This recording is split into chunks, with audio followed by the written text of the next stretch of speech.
RK న్యూస్కి స్వాగతం. నా పేరు వరుణ్. ఇక డీటెయిల్స్ చూస్తే జర్నలిస్టుల ఉచిత వైద్య శిబిరంలో పాల్గొన్న జిల్లా కలెక్టర్ సమాజంలోని సమస్యలను వెలికి తీయడంలో జర్నలిస్టులది కీలక పాత్రని, అటువంటి జర్నలిస్టులను తమ ఆరోగ్యంపై శ్రద్ధ కలిగి ఉండాలని జిల్లా కలెక్టర్ ఆదర్శ్ సురభి అన్నారు. ఇక TUWJ ఆధ్వర్యంలో చుట్టేల గ్రామ శివారులోని దేశినేని శ్యామలమ్మ ఫంక్షన్ హాల్లో మెడికోవర్ హాస్పిటల్, హైటెక్ సిటీ వారి సహకారంతో జిల్లాలోని జర్నలిస్టులకు ఉచిత వైద్య పరీక్షల శిబిరాన్ని ఏర్పాటు చేశారు. ఇక TUWJ రాష్ట్ర కార్యదర్శి మధుగౌడ్ అధ్యక్షతన జరిగిన ఈ కార్యక్రమానికి జిల్లా కలెక్టర్ ముఖ్య అతిథిగా హాజరై జ్యోతి ప్రజ్వలన చేసి వైద్య పరీక్షలను ప్రారంభించారు. ఆరోగ్యం పట్ల శ్రద్ధ వహించకపోతే డయాబెటీస్, బీపీ, గుండె సంబంధిత వ్యాధులు వచ్చే ప్రమాదం ఉందని, ప్రతి ఒక్కరు కూడా తమ ఆరోగ్యం పట్ల దృష్టి సారించాలని అన్నారు. శారీరకంగా ఫిట్గా ఉండడం అనేది చాలా ముఖ్యమని, ఎన్నో కోట్లు పెట్టినా కానీ కొనలేనిది ఆరోగ్యమేనని, కాబట్టి జాగ్రత్తగా ఉండాలని చెప్పారు.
TUWJ IJU ఆధ్వర్యంలో నిర్వహిస్తున్నటువంటి జర్నలిస్టుల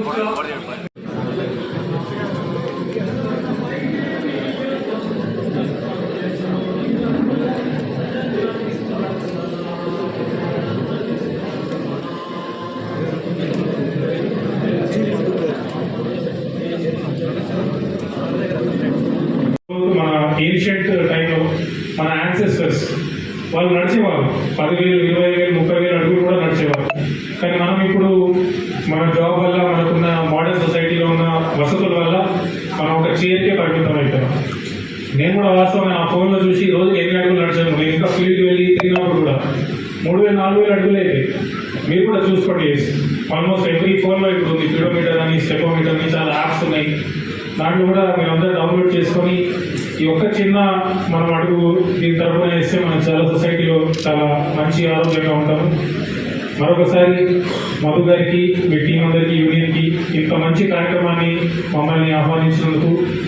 అండ్ మీరు ఏదైతే చాలా మంది ఇందాక చెప్తున్నారు, మనం హెల్త్ ప్రోగ్రామ్స్ అందించాలంటే అది కేవలం మాకున్న మంచి టీం వల్ల జరుగుతుంది. అది DMHO గారు కావచ్చు, సాయినాథ్ గారు కావచ్చు, రామచంద్ర గారు కావచ్చు, ముఖ్యంగా మా ఆశా వర్కర్లు, ఏఎన్ఎంలు, వాళ్ళు రోజు పొద్దున్న లేచినప్పటి నుంచి వాళ్ళకి స్పెషల్ ట్రైనింగ్ ఇచ్చినాము. ఈ డయాబెటీస్ టెస్ట్ ఎట్లా చేయాలి.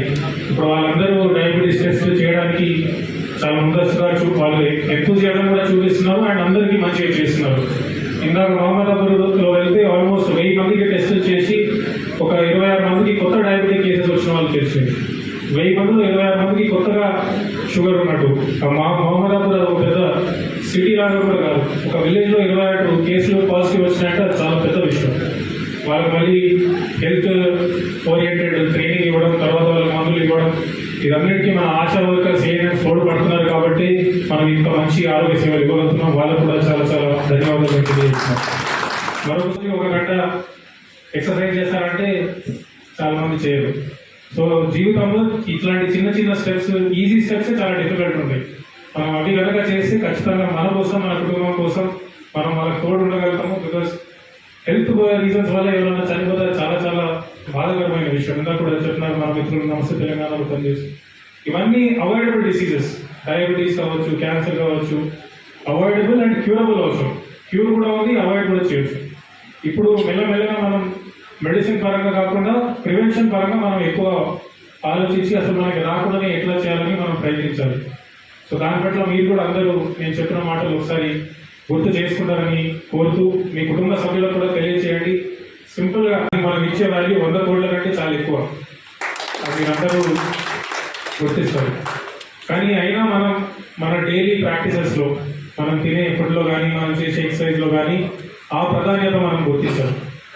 సో మీ అందరికీ చాలా స్ట్రెస్ ఉంటుంది, మాకు కూడా చాలా స్ట్రెస్ ఉంటుంది. మాకు ఈ వయసుకే మా చుట్టూ తెల్లబడిపోయింది, మీకు కూడా చాలా తెల్లబడిపోయి ఉంటుంది, చుట్టూ రాలుతూ ఉంటుంది. ఇంత స్ట్రెస్ఫుల్ జాబ్లో మనం ఇంకా హెల్తీగా ఉండాలంటే ఖచ్చితంగా మనం ఎక్సర్సైజ్ చేయాలి, ఖచ్చితంగా మనం తినే ఆహారం కొద్దిగా హెల్తీగా మనం చూసుకోవాలి. సో చిన్న చిన్న మార్పులు, కొద్దిగా నూనె తక్కువ చేయడం. ఇందాక మీకు డిఎంహెచ్ఓ గారు చెప్పారు, ఫోన్లో మనం గంటలు కొద్ది ఉంటాం. ఐఫోన్లో అయితే చూపిస్తారు మనం ఎంత స్క్రీన్ టైం అని, కనీసం 4 గంటలు 5 గంటలు ఉంటుంది ఇప్పుడు అందరికీ. ఫోన్ వచ్చినప్పుడల్లా మీరు నడవడం స్టార్ట్ చేస్తే చాలా చాలా మనకి బెనిఫిషియల్గా ఉంటుంది. 10 నిమిషాలు నడిస్తే దాదాపు మనం ఒక 1000 స్టెప్స్, ఒక 1000 అడుగులు నడిచినట్టు 10 నిమిషాలు నడిస్తే. మన డాక్టర్ గారు ఇందాక మేడం కూడా చెప్పారు, కార్డియాలజిస్ట్ గారు, ఎక్సర్సైజ్ చేయాలి డైలీ. మన కోసం మనం ఒక గంట కూడా తీసుకోకపోతే, మన వనపర్తి జిల్లాలో కూడా ఇంత మంచి ఐకత్వం చూడడం చాలా చాలా సంతోషంగా ఉంది. ఈ యూనియన్ తరఫు నుంచి ఇట్లాంటి యాక్టివిటీస్ మీరు ఇంకా కూడా చేయాలని కోరుతూ నేను మళ్ళీ మీకు అభినందనలు తెలియజేస్తున్నాను. మన ఈరోజు ఆరోగ్యం గురించి మాట్లాడుకుంటే మన ముందే మధు గారు ఉన్నారు. ఇందాక ఎక్స్రే దాంట్లో తీసినప్పుడు ఏజ్ ఎంత అని అడిగినారు, ఆయన 51 అని చెప్పినారు. నేను షాక్ తిన్నాను, ఆయన చూస్తే 40 లాగా ఉంటారు. మరి ఎట్లా మధు గారు మీరు ఏం చేస్తున్నారంటే, నేను రైస్ అసలు ముట్టారు, కేవలం జొన్న రొట్టెలే తింటారు, ఇంకా రోజుకి ఎక్సర్సైజ్ కూడా చేస్తాను, నడుస్తూ ఉంటాను. ఎప్పుడన్నా మా పని ఇట్లానే ఉంటుంది సార్, ఫోన్ వచ్చినప్పుడల్లా. చాలా మంచి స్ఫూర్తి మనకి. అలాగే మన మధు గారు, మీ వాళ్ళతో మేము క్రికెట్ మ్యాచ్ కూడా పెట్టుకున్నాం. వాళ్ళు ఎంత ఫిట్ ఉన్నారంటే మా టీం కూడా ఓడించేసినారు. అక్కడి నుంచి మా వాళ్ళు రీమ్యాచ్ ఎప్పుడు పెడతామని మనం అడుగుతున్నారు. త్వరలో మనం రీమ్యాచ్ కూడా పెట్టుకున్నాము. సో ఈ ఫిట్నెస్ అనేది ఇప్పుడు ఎస్పెషల్లీ కరోనా తర్వాత మనకు చాలా చాలా ముఖ్యమైపోయింది. మనం ఎంత ఏ ఏజ్ వరకు జీవిస్తామో కాదు, ఏ ఏజ్ వరకు ఎంత మంచిగా జీవిస్తాం అనేది ఇప్పుడు ముఖ్యమైపోయింది. కొన్ని క్వశ్చన్స్ కూడా సోషల్ మీడియాలో మాకు కనిపిస్తూ ఉంటాయి. మీకు రేపు చాలామంది మిత్రులు ఇక్కడ ఉన్నారు, బాలస్వామి గారు, లక్ష్మణ్ గారు, రమేష్ గారు, మీ అందరికీ కూడా ప్రత్యేక నమస్కారాలు తెలియజేస్తూ, ఇంత ముందస్తుగా ఇంత చక్కటి ప్రోగ్రామ్ మీ యూనియన్ తరఫున ఆర్గనైజ్ చేసినందుకు మీ అందరికీ కూడా నేను చాలా చాలా ధన్యవాదాలు తెలియజేస్తున్నాను. మహేష్ గారు చెప్పినట్టు, మధు గారు చెప్పినట్టు, ఈ ఉద్యోగం కావచ్చు, మా ఉద్యోగం కావచ్చు, 2 సర్వీస్ ఓరియంటెడ్ ఉంటాయి. ప్రజల పక్షాన మనం ఏం మంచి చేయగలుగుతాం, వాస్తవాలు ఏంటి అది ప్రజలకి మనం తెలియజేయాలి. చాలామంది జర్నలిస్టులు వాస్తవాలు తెలియజేయడానికి కోసం వాళ్ళ ప్రాణాలు కూడా కోల్పోయినారు. కొన్ని ఇంకా పెద్ద జర్నలిస్టులు వాస్తవాలు తెలియజేయడానికి కొన్ని పెద్ద పెద్ద స్కామ్స్ బయటకు తీసినారు. ఇప్పుడు ఆ పెద్ద పెద్ద స్కామ్స్ మీద చాలా సినిమాలు వచ్చినాయి, మీరు కూడా చూసి ఉంటారు. బిల్కుల్ అని ఒక సినిమా వచ్చినాయి, దళాల్ గారు ఒక పెద్ద మంచి బుక్ రాసినారు. మన భారతదేశంలోనే కాదు, బయట దేశాలలో కూడా ఒక మంచి బుక్ నేను రీసెంట్గా చదివిన, బ్యాడ్ బ్లడ్ అని ఒక స్టార్టప్ మీద ఉంటుంది. యూఎస్ఏలో ఒక స్టార్టప్ ఉండే, దాని మీద ఎట్లా తప్పుగా ప్రచారం చేసి ఆ స్టార్టప్ చాలా డబ్బులు కేటాయించారు. తర్వాత ఒక సింగిల్ జర్నలిస్ట్ వల్ల ఆ మొత్తం ఎంపైర్ మొత్తం కూలిపోతుంది. అలాగే ఇండియన్ ఎక్స్ప్రెస్లో ఒక జర్నలిస్ట్ ఉన్నారు, వినాయక్ సీతాపతి, ఆయన ఒక మంచి బుక్ రాశారు, హాఫ్ లైన్, అంటే సగం సింహం, మన పివి నరసింహారావు గారి మీద. ఆయన ప్రైమ్ మినిస్టర్షిప్ మీద ఆయన ఏ టైంలో ఏమేమి చేయడం వల్ల మన భారతదేశం ఇప్పుడు ఇలా ఉందని. 10 నిమిషాలు నడిస్తే ఒక 1000 అడుగులు నడిచినట్టు, ఒక 6000 నుంచి 10,000 అడుగులు కనుక మీరు రోజు నడిస్తే చాలా చాలా మీకు బెనిఫిట్ వస్తుంది. మీరు వెయిట్ లాస్ అవుతుంది, ఒబెసిటీ రాదు. డయాబెటీస్కి ఇప్పుడు మన రామచంద్ర గారు ఒక పోస్టర్ తయారు చేస్తున్నారు డయాబెటీస్ వాళ్ళకి కూడా, దాంట్లో కూడా ఇదే రాస్తున్నారు, రోజుకు ఒక 5,000 అడుగులు నడవండి. టెస్ట్ కావచ్చు, సిబిపి కంప్లీట్ బ్లడ్ పిక్చర్ కావచ్చు, అలాగే విటమిన్ D3 కూడా మనం చెక్ చేసుకున్నాం. ఈ మధ్య ఇండియాలో విటమిన్ D డెఫిషియన్సీ చాలా ఎక్కువ వస్తుందండి. డి విటమిన్ డెఫిషియన్సీ, ఆ డి విటమిన్ డెఫిషియన్సీ ఎక్కువ ఉంటే బోన్ డెన్సిటీ తగ్గిపోతుంది. తర్వాత వచ్చే కాలంలో ఆస్టియోపెరోసిస్ లాంటి జబ్బులు కూడా వస్తున్నాయి. సో మీరందరూ ఓన్లీ ఈరోజు టెస్ట్ ఇవ్వడమే కాదు, మీ కుటుంబ సభ్యులకు కూడా తీసుకొని రండి. ఎందుకంటే వాస్తవంగా ఇది ఈ మెడికవర్ లాంటి హాస్పిటల్లో మీరు ఇవన్నీ టెస్టులు చేయించాలంటే అట్లీస్ట్ మీకు 10,000 రూపాయల నుంచి 15,000 రూపాయలు ఖర్చు అవుతుంది. సో మనందరికీ అవకాశం దొరికింది కాబట్టి ఖచ్చితంగా ఈ టెస్టులు చేయించుకొని దాంట్లో నుంచి ఏవైతే రిజల్ట్స్ వస్తున్నాయో దాని తరఫున ఏవైతే మనం అడుగులు తీసుకోవాలో అవన్నీ కూడా మీరు తీసుకోవాలని కోరుతూ, మరొకసారి మీకోసం మీరు రోజుకి ఒక అర్ధ గంట నుంచి 1 గంట కేటాయించాలండి మీ కుటుంబం కోసం. మీ కుటుంబం కోసం మీ ప్రాణాలు ఇస్తారంటే అందరూ చేయలేదు. సో ఒక అర్ధ గంట కానీ 1 గంట కానీ 1 గంట అంటే 60 నిమిషాలు, మీరు 6000 అడుగులు నడవచ్చు. సో రోజుకి కనీసం 8000 నుంచి 10,000 అడుగులు కనుక మీరు ప్రయత్నం చేస్తే ఖచ్చితంగా మనకి డయాబెటీస్ కావచ్చు, హార్ట్ అటాక్ కావచ్చు, ఇట్లాంటివన్నీ వచ్చే అవకాశం ఎక్కువ ఉన్నా కూడా మనం తగ్గించగలుగుతాం. ఎందుకంటే మనం పుట్టింది అది మనకి భగవంతుడు ఇచ్చిన శక్తి. కొంతమంది కొన్ని స్పెషల్ నీడ్స్ తోటి పుడతారు, కొంతమంది కొన్ని మంచి ఇంటెలిజెంట్గా పుడతారు, కొంతమంది వేరే హార్ట్ డిసీజ్ ఎక్కువ ఉన్న వాళ్ళు. ఇందాక మేడం చెప్పినట్టు పేరెంట్స్కి డయాబెటీస్ ఉంటే, పేరెంట్స్కి హార్ట్ డిసీజ్ ఉంటే మనకు కూడా వచ్చే అవకాశం ఎక్కువ ఉంటుంది. సో మనందరం మనకున్న స్ట్రెస్ వల్ల మనం ఇంకా జాగ్రత్తలు తీసుకోవాలి.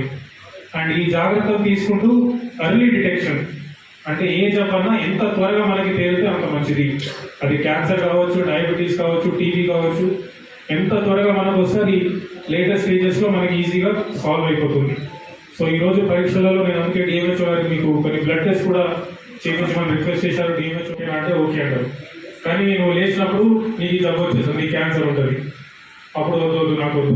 లేదు, లేచినప్పుడు నీకు 100 కోట్లు ఈరోజు ఇస్తా, కానీ నువ్వు రేపు లేవు, రేపు చనిపోతావు, నీకు ఓకేనా? వద్దు నాకు 100 కోట్లు వద్దు, నేను రేపు బ్రతికే ఉంటాను అంటే మనం రేపు జస్ట్ కళ్ళు తెలవడానికి కానీ, రేపు మనకి ఎలాంటి జబ్బు రానివ్వకండి,